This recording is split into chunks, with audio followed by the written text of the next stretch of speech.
Hi, my name is Shehryar Ahmad, and you are watching my YouTube channel, Done with Shehryar. Today, our topic is about introduction of nanochemistry. So, here is different materials. We can see them on their scales. Atoms are about few angstrom. Molecules are about 1 nanometer. DNA is 10 nanometer. Similarly, viruses are 100 nanometer. So bacteria is 1 micrometer to 10 micrometers. Human hair is about 100 micrometer. Plant is about 1 millimeter. Similarly, tennis ball is about 1 centimeter. So how small is nano? If we compare nanoparticles with football, we can see that football is 10 raised power 8 meters bigger than a nanoparticle. Similarly, our universe is 8, 10 raised power 8 meters bigger than a football. So 1 nanometer is equal to 10 raised power 9 meter. A piece of paper is about 100,000 nanometer thick. A human hair is 80, 80 nanometer thick. DNA is about 2.5 nanometer with a diameter, and gold atoms are 0.3 nanometer with diameter. So the term nanotechnology was first introduced by Professor Richard Feynman, who was an American theoretical physicist.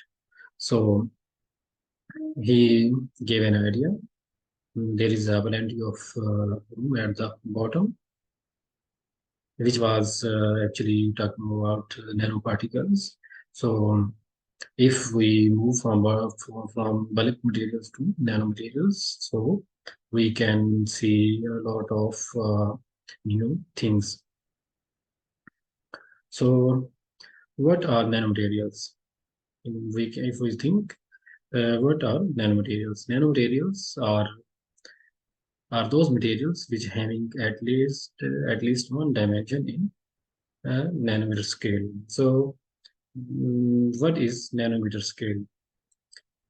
1 nanometer to 100 nanometers. So materials having at least one dimension. There is a dimension x, y, and z. At least one dimension in this scale, 1 to 100 nanometers. So that material is called nanomaterial. So the materials having at least one dimension in nanometer scale are called nanoparticles. At least one dimension in 100 within 100 nanometer. So what is nanochemistry? Nanochemistry is defined as study of phenomena and manipulation of materials at atomic, molecular, and macromolecular level, where properties differ from their larger scale. So nanochemistry is basically manipulation of material at atomic, molecular, and macromolecular level, where properties look entirely different from their bulk nature. Nanotechnology is defined as design, characterization, production and applications of structured systems and devices by controlling their size at nanoscale. So here is a difference between nanomaterials and bulk materials. Nanomaterials are those materials having size in between 1 to 100 nanometer, at least one dimension, x, y, z along x, y, and z one at least along one dimension. It has their size in within 100 nanometer are called nanomaterials. Bulk materials are those materials having their all dimensions about 100 nanometer are called bulk materials. Nanomaterials are essentially have their dimensions in between 1 to 100 nanometer. Bulk materials have their all dimension in above 100 nanometer. Visualization, we cannot see nanoparticles about with our naked eye, but we can see bulk materials with our naked eye. Example of nanoparticles are nanoenzymes, titanium dioxide, nanoparticles, graphene oxide, and graphene, and also reduced graphene are example. And also a lot of metal oxides we can study in coming lecture. So the examples of bulk materials are plaster, sand, cement, gravel, sludge, salt, and lot of. So when nanoparticles. There are two main factors which change the properties of nanoparticles differ from bulk materials: increased relative surface area and quantum confinement. These factors can change or enhance the properties such as reactivity, strength, and electrical characteristics. Why nanoparticles? Why nanoparticles have huge tremendous attention? Because they have fundamentally new properties, exciting new mechanisms, strange and fancy size dependent behavior.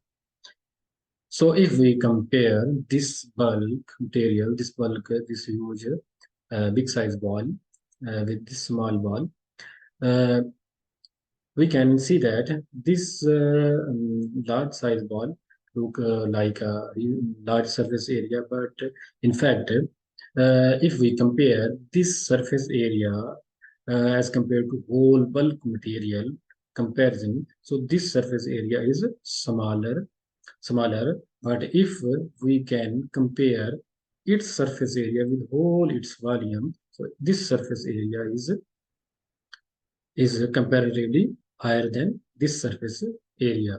So when we move from bulk to nano, we can increase surface to volume ratio. For example, 5 nanometer silver nanoparticles have most of their atoms on their surface. In other words, we are increasing surface to volume ratio, and also we are increasing number of atoms on surfaces. When there are things are so exposed, we can increase the reactivity of material. Similarly, here we have bulk material and the surface area, this surface area. But if we convert this same mass into small blocks, roughly in nanometer scale, we can increase the surface area. And also, if we again move towards smaller scale, we are increasing more and more surface area. So surface to volume ratio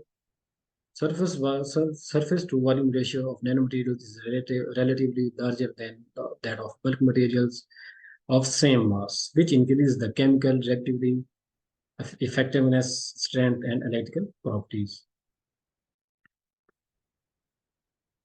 Bulk to nano, change of behavior. When bulk material are reduced to nano size, the properties exhibited by these nanomaterials are drastically changed. For example, copper is opaque material. When we see its properties at normal scale, but when we see its properties at a nanometer scale, it becomes transparent. Similarly, in fact, normal scale gold is chemically inert, but at nanoscale it becomes chemical catalyst, and also electronic behavior is changed. So here is example for zinc oxide. So when size of zinc oxide nanoparticle is changed, here zinc oxide is about 25 nanometer. It is a perfect UV observers, where we can see that when size is zinc oxide is changed, here is 900 nanometer, here is 0.25 micrometer. When size is 25 nanometer, there is zinc oxide nanoparticles absorb maximum light and transmittance is close to zero. So zinc oxide nanoparticles can be used in applications of cosmetics against UV absorber. So what is quantum confinement? When size of semiconductor materials decrease, the energy band gap increase due to this electrons hole. Excitons become confined in discrete energy levels. This confinement of electrons hole is known as quantum confinement. So here is bulk materials having valence band and conduction band. We know that atoms are in bulk materials. Bulk materials are composed of thousands of atoms, but when we move from bulk to nanomaterials, we are actually reducing number of atoms. So in bulk materials, there are thousands of atoms, there are thousands of energy levels, continuous energy levels. When we move from bulk to nano, we are decreasing number of atoms, we are decreasing number of energy levels. In other words, there in nanoscale, discrete energy levels are produced. So Uh, so, uh, energy gap between valence band and conduction band is also increased between two energy levels. So, electrons in valence band become confined. So, it is very difficult for electrons to move from valence band to conduction band. So, this this phenomena is known as electron confinement or quantum confinement. So, we change the electrical, optical, and other chemical properties.